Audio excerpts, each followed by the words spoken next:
This is VOA Africa.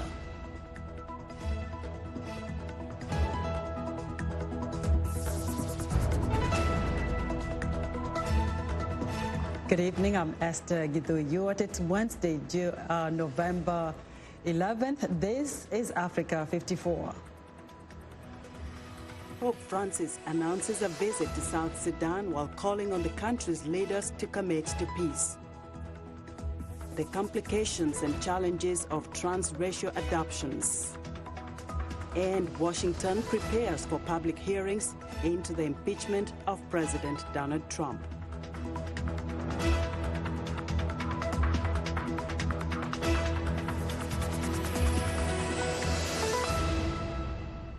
Pope Francis on Sunday asked the faithful gathered in St. Peter's Square to pray for unity in South Sudan, saying he wants to make his postponed visit to South Sudan next year and urged the country's leaders to unite and end the suffering of its people.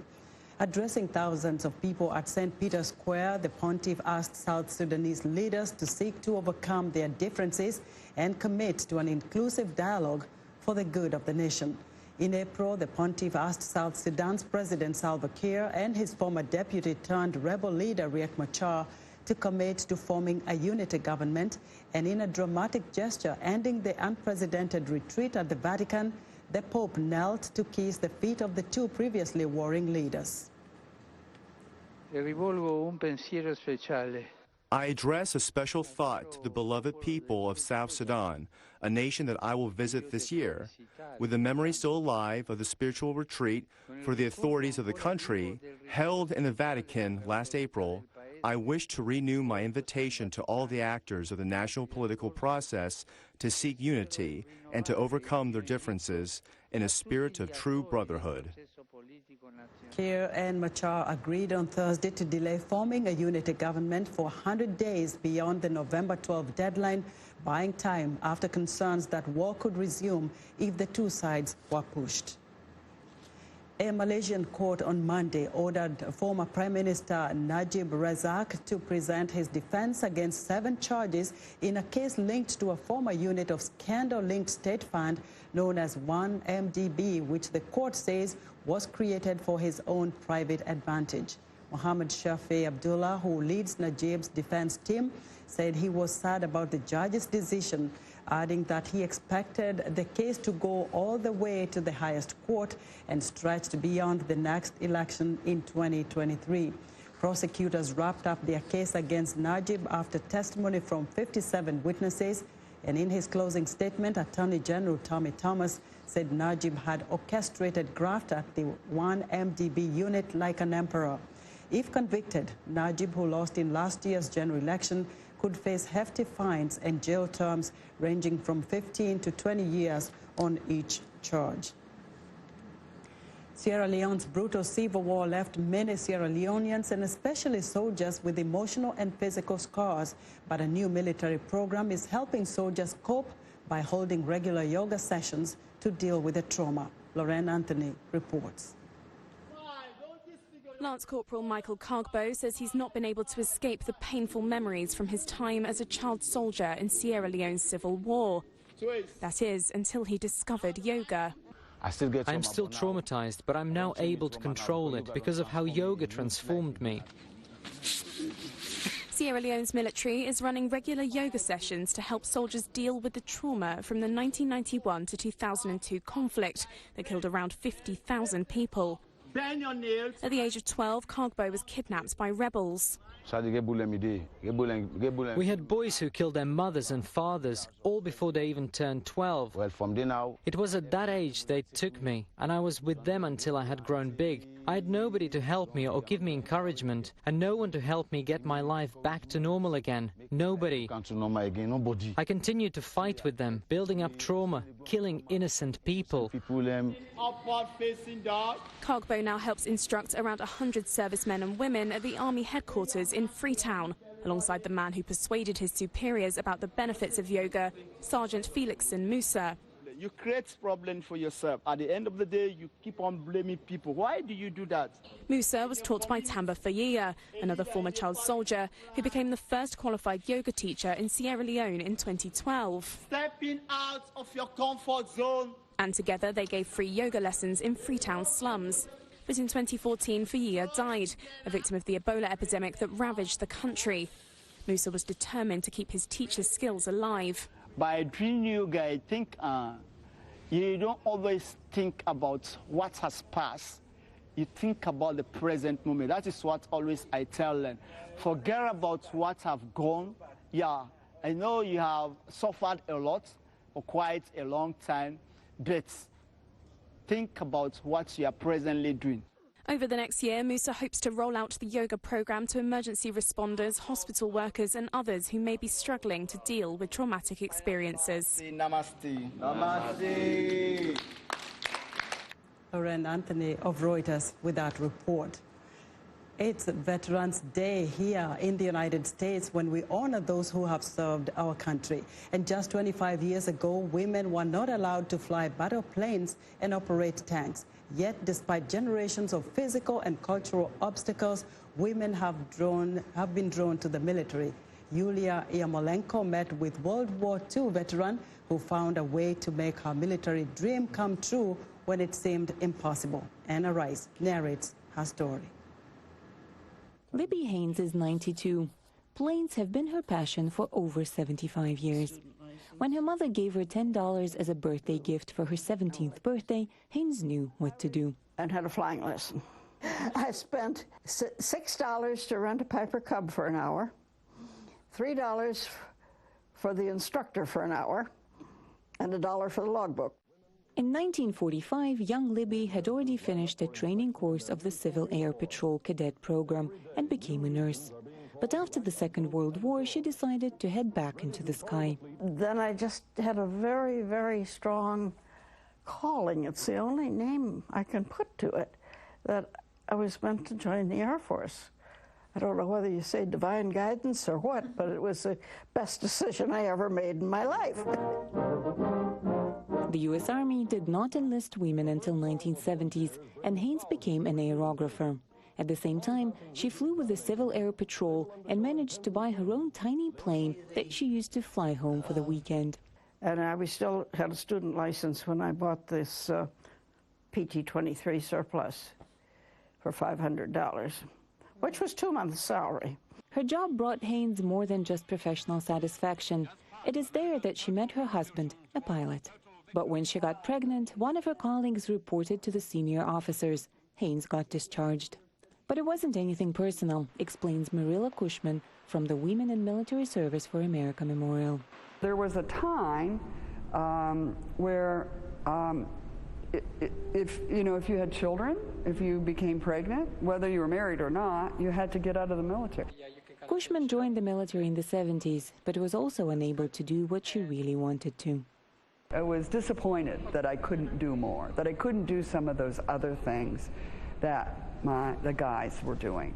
In mid-1970s, the rules changed and women were allowed to pilot non-combat planes. After the Gulf War of 1990-1991, that limitation was gone too. Cushman believes the U.S. Army simply realized it needed women. Particularly during the global war on terror, we started bringing women, attaching them to infantry units and special forces units, because as these units went into, as we were in Afghanistan and Iraq, because of the cultural issues, it just became clear that we couldn't manage without women across the board. Today, women in the U.S. military make up 14% of the personnel, but it took years of fighting to get to that point. Let the generations know that women in uniform also guaranteed their freedom, that our resolve was just as great as the brave men who stood among us. Both women say they're happy to see the position women in the U.S. military enjoy today, though Haynes confesses she never really took any limitations seriously. For Yulia Yarmolenko in Washington, D.C., Anna Rice, VOA News. November is National Adoption Month in the United States, and more than 130,000 children join U.S. families every year through domestic and foreign adoptions. Because black youngsters are disproportionately represented in the child welfare system and are often adopted into white families, VOA has taken a closer look at their experiences. What challenges do white parents and black children encounter in forming a family? What do young adoptees think about immersion into homes and communities that may have little racial diversity? VOA's Claire Maureen Giborg begins our multi-part series with a visit to families in New Mexico, where blacks make up 3% of the population.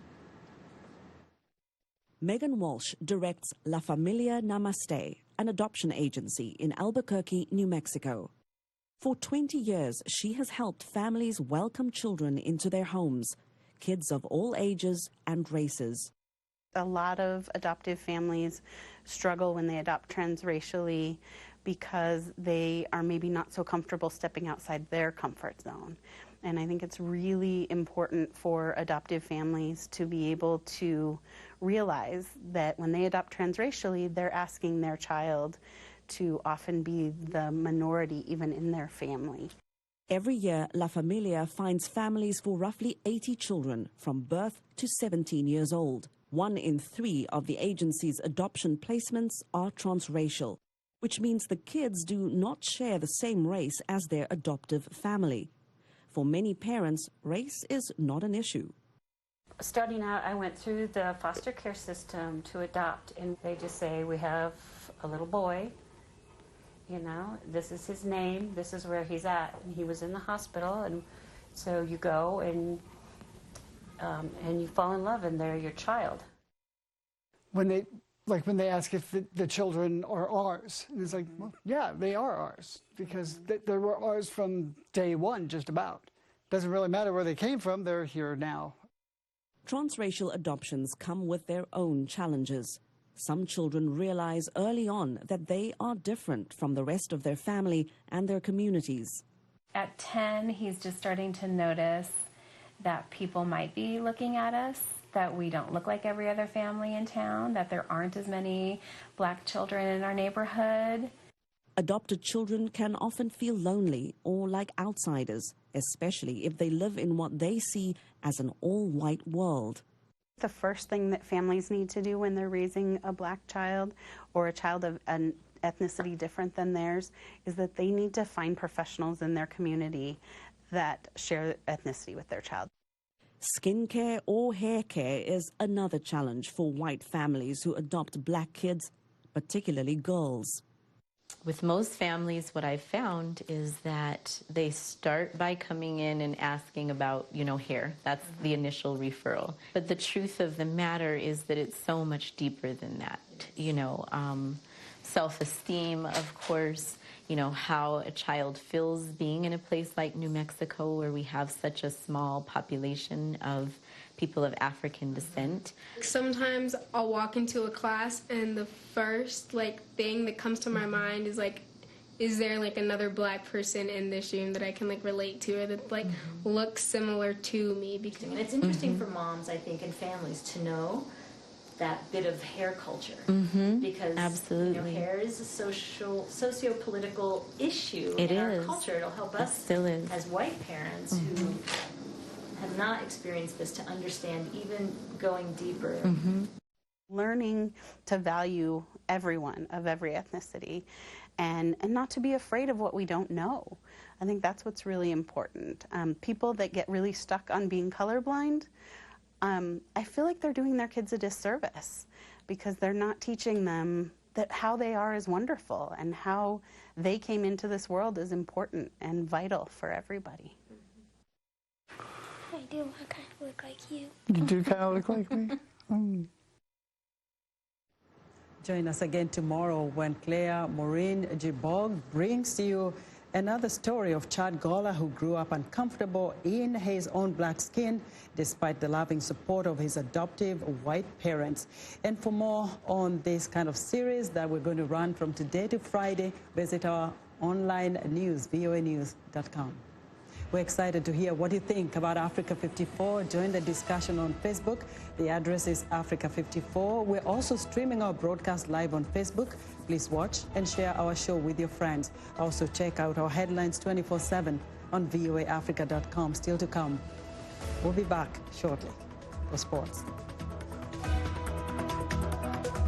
Sheikh Sali, host and senior editor of VOA's international call-in talk show, Straight Talk Africa. Today we'll examine the tobacco industry. We pretty much touch on anything that you can think of. Politics, health issues, human rights issues, you name it, we talk about it. The issues that we discuss are pertinent to most people on the African continent. A very, very rare and unique opportunity to interact with their leaders. Could be French, English, Portuguese, Bantu, Arabic. It is the beat. The African beat that counts. The beat does all the translations. It cuts across all languages and gives us the understanding that this is the African beat. It is so distinct and adhesive. It binds us together. African beat on the Voice of America. For more information, visit our website at www.voanews.com/AfricanBeat.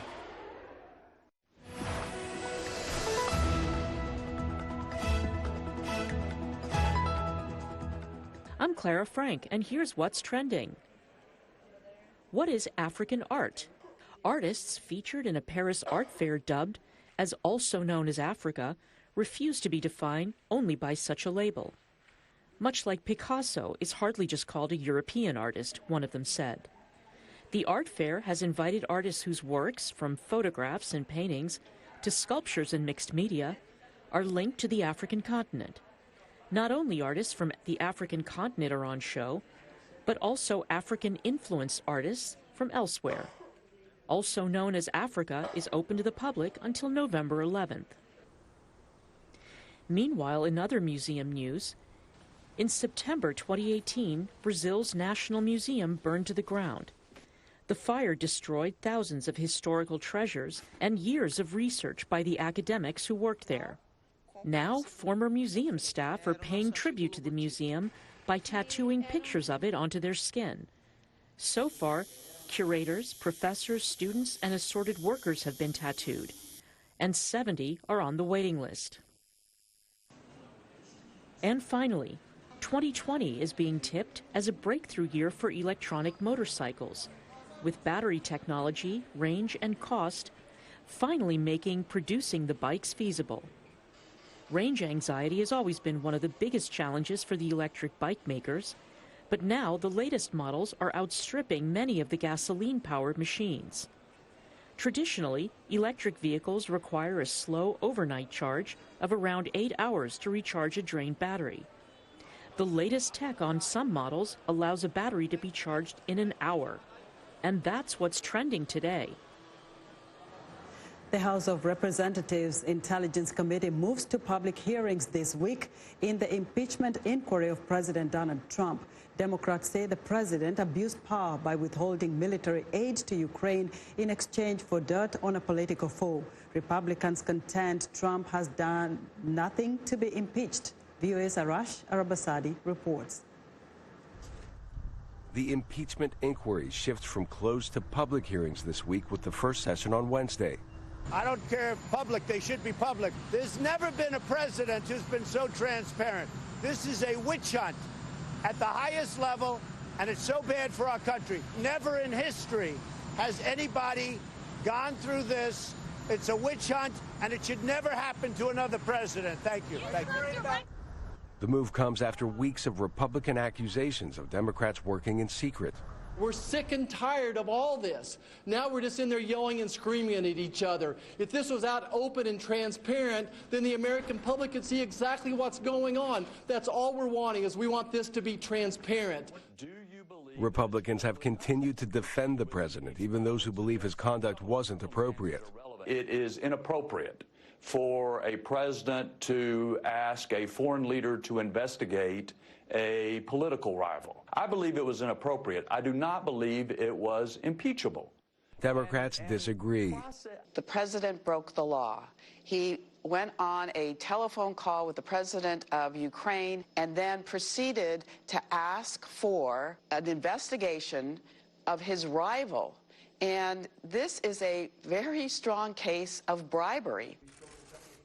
At the heart of the inquiry is a July 25th phone call between Trump and Ukraine's President Volodymyr Zelensky, in which Trump asks for a probe into a 2020 Democratic challenger, former Vice President Joe Biden, his son Hunter's work for a Ukrainian natural gas company, and a debunked theory that Ukraine meddled in the 2016 election.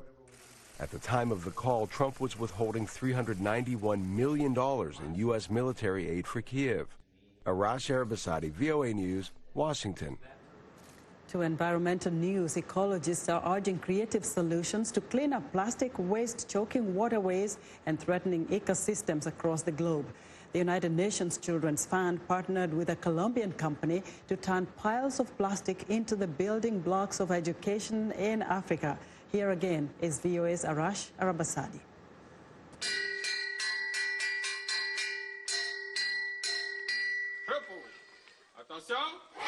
Not long ago, 114 students had nowhere to study. It was February and March. There was a strong wind followed by heavy rain. To our big surprise, when we woke up, the school collapsed. Then, a new kind of building project took shape in the western Ivory Coast region of Sakasu. UNICEF found me and said they'd heard of our difficulties and said they'd come out and build 3 classes for the children in our community with plastic bricks. I laughed. Far from a joke, UNICEF partnered with a Colombian company called Conceptos Plásticos, or Plastic Concepts. These classrooms are pretty strong, they are safe, they're water retardant, they're fire retardant, they're water resistant, and they as well last a longer period compared to normal traditional classrooms. The building project takes discarded plastics and turns them into construction-grade bricks. Plastic buildings? Okay, let's wait and see. And later on, the school just came out of the earth. I'm a living witness. That has given us hope. The project may give hope to thousands of other children in Ivory Coast.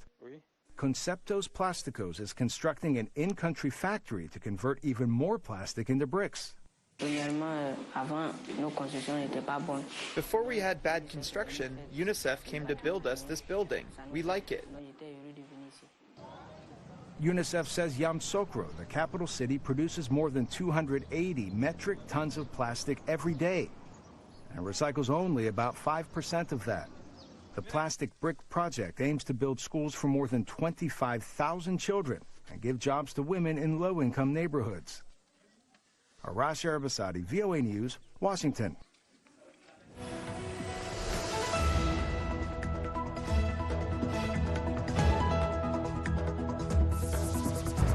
It's time for our Monday Sports Report, and joining us now is Sunday Shomari. Sunday, hello. We're very eager to hear what you have for us today.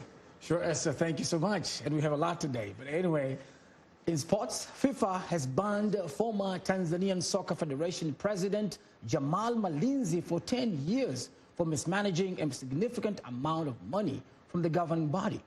The former Tanzanian Soccer Federation president received $528,000 over 4 years to repay alleged loans he made that lack of proper justification or explanation.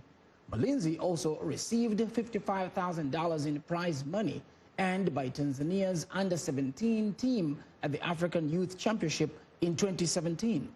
FIFA says Malinzi was a member of its development committee allocating project funds worldwide and its Fair Play and Social Responsibility Committee from 2013 to 2017. When he was taking money, Malinzi also was fined over 500,000 Swiss francs by soccer's governing body. However, it is not clear when the ban takes effect. Malinzi is currently in remand prison, facing charges of money laundering while at the helm of Tanzania Football Federation. And former Arsenal manager Arsene Wenger on Sunday clarified his position in relation to the vacant manager's job at Bayern Munich in Germany. The Bundesliga champions are looking for a replacement for their former manager, Niko Kovac, who was sacked following a 5-1 thrashing by Eintracht Frankfurt on November 3rd. The 70-year-old Wenger is currently a match analyst for beIN Sports. He said he was approached by the Bundesliga champions, but added he's not a candidate for the job. Speaking on beIN Sports, the Frenchman confirmed he was never in the race to take over the club, despite previously stating talks would take place this week. And in U.S. Major League Soccer, MLS, Seattle Sounders fans celebrated well into the night after Sunday's historic MLS Cup victory in front of a record crowd at CenturyLink Field in Seattle. Kevin Leadham, Victor Rodriguez, and Raul Ruidiaz scored second-half goals to lift the Seattle Sounders to a 3-1 victory over Toronto FC. The game was like a championship revenge match, with Seattle winning the 2016 final via penalty shootout and Toronto lifting the trophy with a 2-0 victory in 2017. Rodriguez was named MLS Cup Most Valuable Player, MVP, and the crowd was the largest ever for a sporting event at CenturyLink Field. In whopping 69,274 people attended the match. American professional soccer player Josie Altidore, with an assist from Pezuelo, scored in the 93rd minute for Toronto after coming on as a late substitute. The Seattle fans, dressed in blue and green, roared from the opening whistle to the final as the Sounders took down Toronto Football Club, and Seattle claimed their second Major League Soccer title. And Kenyan runner Eliud Kipchoge is among the 5 finalists for the Male World Athlete 2019 award. The 35-year-old Kipchoge became the first athlete to run a marathon in under 2 hours at the Ineos 1 hour 59 seconds challenge in Vienna, Austria in October. Kipchoge also set the London Marathon course record of 2 hours, 2 minutes and 37 seconds earlier this year. Americans Sam Kendricks and Noah Lyles, Uganda's Joshua Cheptegei, and Norwegian Hadler Karsten Wallum are also up for the award. And that wraps our sports stories for today. Esther, back to you. Sunday, thank you very much. Maybe a few seconds. Fill us in on what's going on with Malinzi and the corruption scandal in Tanzania. Yes, Esther, Malinzi was a soccer leader for a long time in Tanzania Football Federation, and in the helm of his leadership, so many things happened. As you see today, Malinzi is in remand prison in Tanzania for money laundering charges. So this now is coming as a light of a new story that FIFA had something else for him. So I guess things are not very well on his side, because the case, Esther, is still in the courtroom. All right, Sunday, thank you very much. Join Sunday Shomari next Monday for another sports report right here on Africa 54. And that's our show for today. Be sure to watch Africa 54 on our website at voaafrica.com. From all of us here in Washington, have a very good evening.